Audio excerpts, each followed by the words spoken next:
I'm sure God has been good to us all throughout this week and has brought us to worship and to glorify His name for the countless blessings that God has given us. And we see all around us that people are having difficulties, problems, sickness. And if we happen to watch the news, it is beyond our imagination. And when we think that, especially in Ukraine, Russia, how the people are facing their lives and how each day, each night, I don't know if they are getting any sleep or not, because the war is not ending and it's continuing. People are dying. And to your surprise, I don't know if you happen to watch the news in India, the COVID cases have started again, and it has been rising quite rapidly in few states. According to the WHO, the figure had come out about the death rate of India, which the government was giving always a different picture. And to your surprise, the government was saying around 5 lakhs, something like 5 point some lakhs people have died in India due to COVID. Whereas the WHO has found their own study and has found out their own data about how many people have died. You'll be surprised, it is 9 times more, almost 47 lakhs. I mean, if we call it millions. So that many people have died, and it's we still see that life is going on. And if anything would have happened to any one of us, it would have been just imagine when lakhs of people dying, what does it make a difference of another 5 or 10 or 20 or even 50 of the people have died in a certain place? Because when we see people, there is no counting of them. There is no proper. In fact, just people had abandoned those people, and they wanted to cover the record so that it will look a better picture in the world. But nevertheless, we know that in life, things are always different than reality. We have to be close to God. And we knew it very well as this COVID had started and following now the war. These are the end times, and we're living in these end times. I keep repeating this even in my prayers, because we don't have any time to waste in our lives. I would like to start with a story about Karoli Takas. He's from Hungary. Has anyone heard about him? He's an Olympian. He has got an Olympic medal. He was the first Olympic medalist who got, I'm sure none of us might be knowing it because it's long time ago, but a very interesting story about his life. I was taken as I was preparing it for this evening. I thought I'll share this story about this person who was in the army, and he was very good in shooting. He never used to miss a target, and he was so good in shooting that they said, like, you need to go and compete in the Olympics. This is way back in 1938. So as he was preparing, and he was so good in it, and all the army people, everyone's to cheer up because they knew he's a sure shot. a show person who will be getting a medal for the country. The whole country was, because he was not at all missing the target, and they knew that he's going to get it. And since he was in army, he had to do his regular practice and the drills and all the practice that the army people have to do since you are in the army. They were practicing throwing the grenade. And as he was practicing and going through the drill and the procedure, throwing, and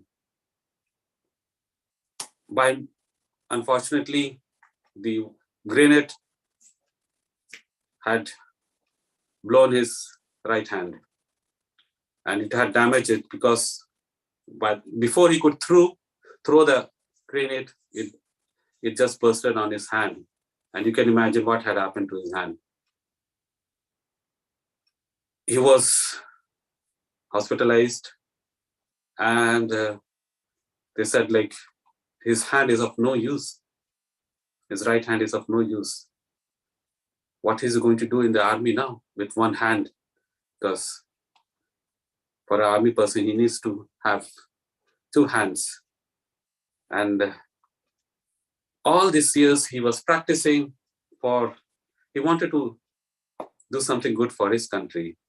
And that's why he was practicing, not just in the army place, even on his spare time, he used to practice the pistol shooting, so that he'll get a medal for the country.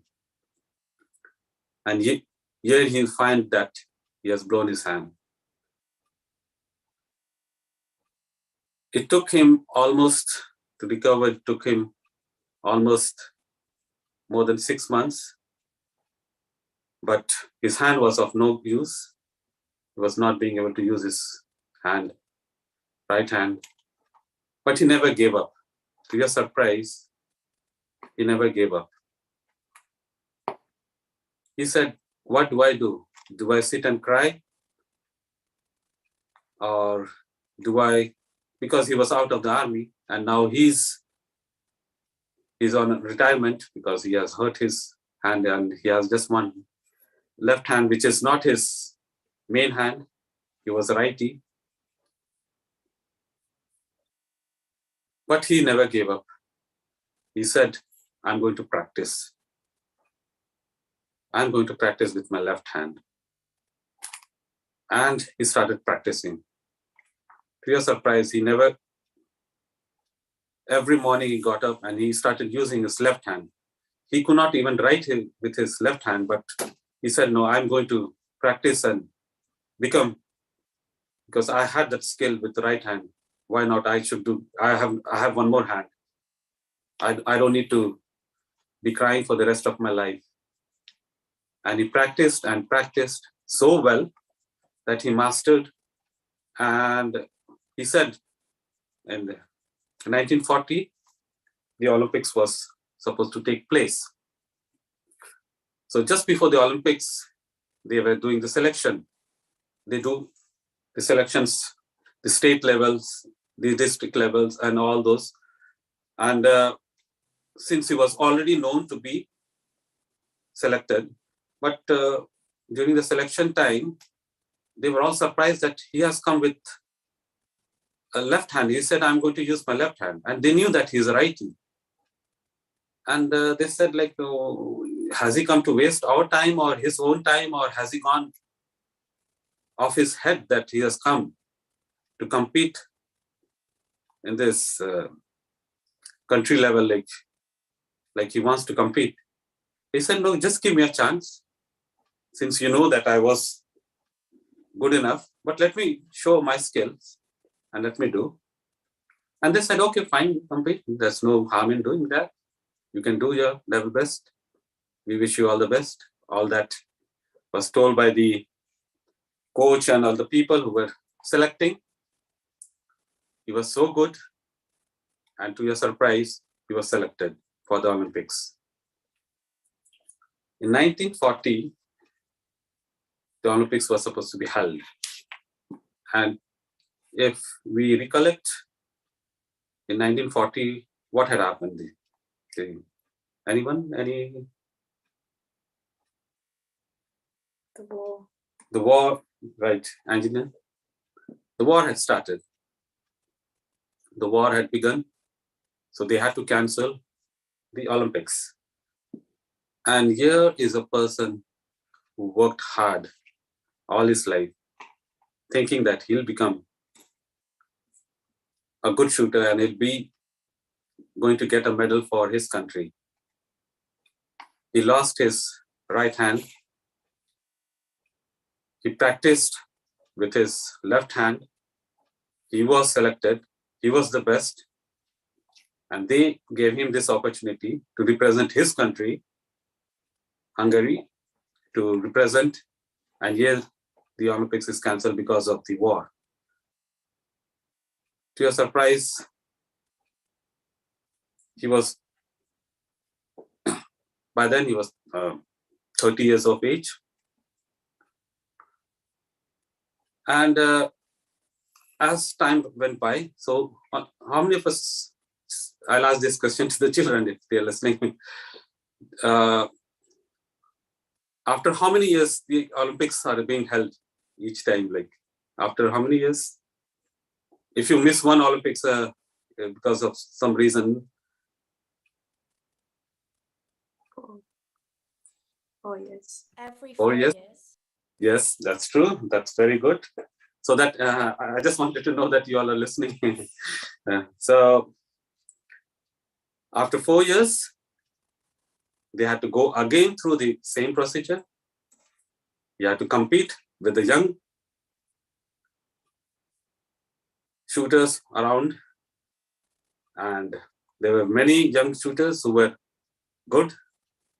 And to your surprise, the young shooters who saw him, they thought like this time he has come just to boost them, so that he has come that he is going to come to boost, and this they said to him like, oh, you have come to cheer us up, and it's so nice to say we are so inspired that last time you missed out our country, and this time we'll be representing.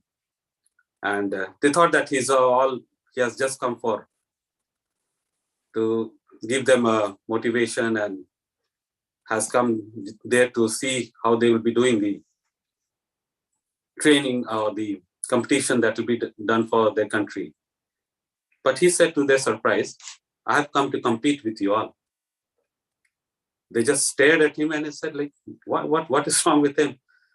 And okay, fine, you try, because we know that a new face, a new youngsters have their own thoughts, and they think that he thinks that he's still good. Let's see. To your surprise, he's again the best in his country, and he's again selected for the Olympics. What happens? The war is continuing. Again, the Olympics is cancelled. So what happened? Like then you have to wait another 4 years.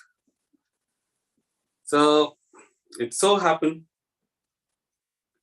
he waited for another 4 years. By then, I'm sure many people would have given up, but Carolee Takas had never given. He said, I'm going to get it. I'm not going to give up my passion, my aim, and my motto, because I'm retired from the army. I'm getting my pension.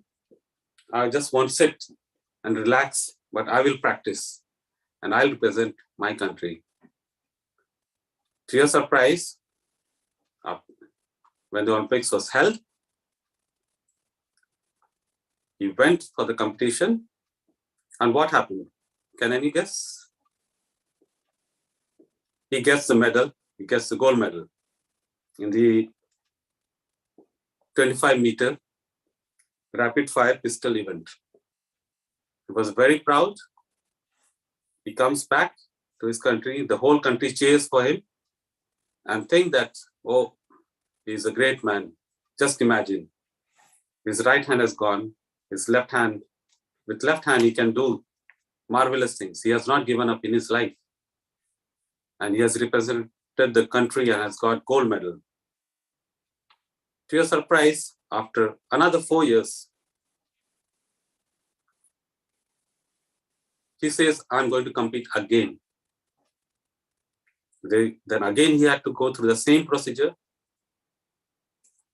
By then, he was 38 years of age. And this time, they said, like, that's good. You have come, but I'm sure you won't make it up for representing the country. You won't be the best in our country because there are so many new youngsters who have practiced all these years and will be representing you instead of, you have got a gold medal for you, our country. That is very good.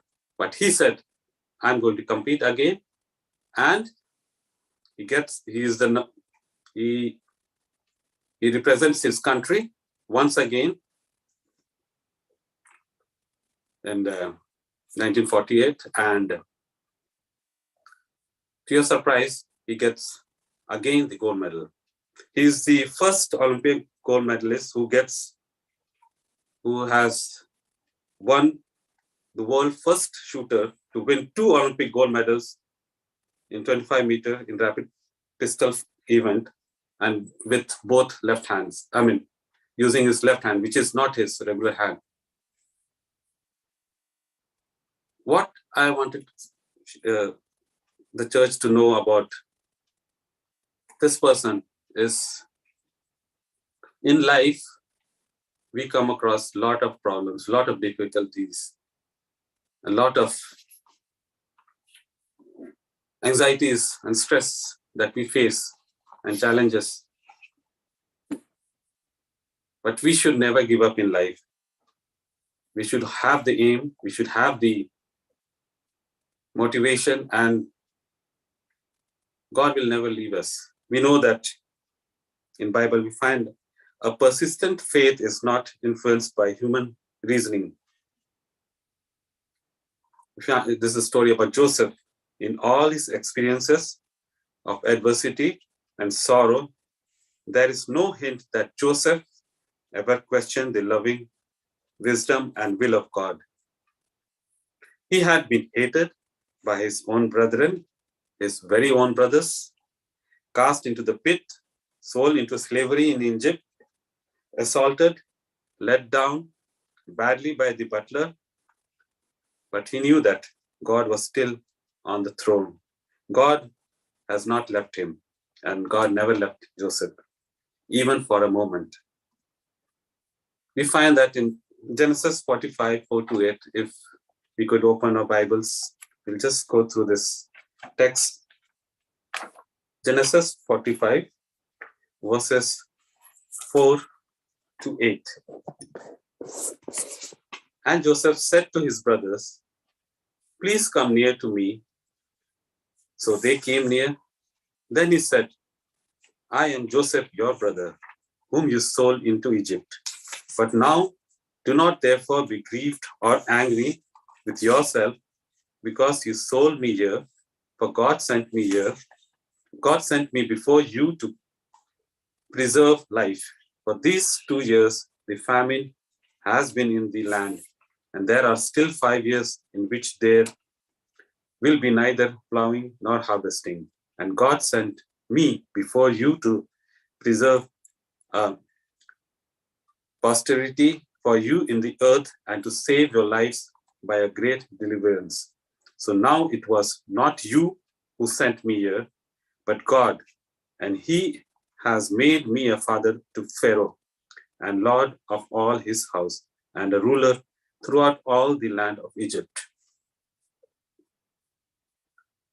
We study for this and learn from Joseph, like how many times he had faced challenges. He never gave up. He never gave up, right? If we all know the story of Joseph. He was strong. And if he were given at any point in his life, he would have not just lost his own life, but he would have also lost for all his brothers during this famine time. So we as Christians, we as believers, we know the truth and we know what is going to happen in our lives, in our future, that this world is going to end someday. Things are going to get back to worse. It's not that we are going to get much better, richer, or getting more name, fame, and other things. Those things are good, but time is passing in a unpredictable way. Anything can happen to any one of us at any time. So we all need to be prepared and help others also who are still in the dark to be prepared. Just as I had mentioned earlier, like in India, like how many people died of COVID? We don't know how many people knew about Jesus, about the second coming, or whether they had submitted their lives. As we know that India is a Hindu country, and so we don't have time just to sit and relax or to just feel that we have got enough years to go ahead, but to be a witness in our day-to-day lives, wherever we go, whether in workplace, during the time where we go for shopping or anywhere out, we should always find the opportunity to be a witness for the Lord. In closing, I would also request Angelina to read Romans 8:28. I'm sure this is one of my favorite text, Romans 8:28. Romans chapter 8, verse 28. And we know that all things work together for good to them that love God, to them who are the called according to his purpose. Amen. With this thought, let's all carry on what God has given us, and we should never give up in life, but to be strong, faithful, and always know that thou art there who is guiding us and leading us. And may we, as Christians and believers, always be thankful and grateful for his blessings.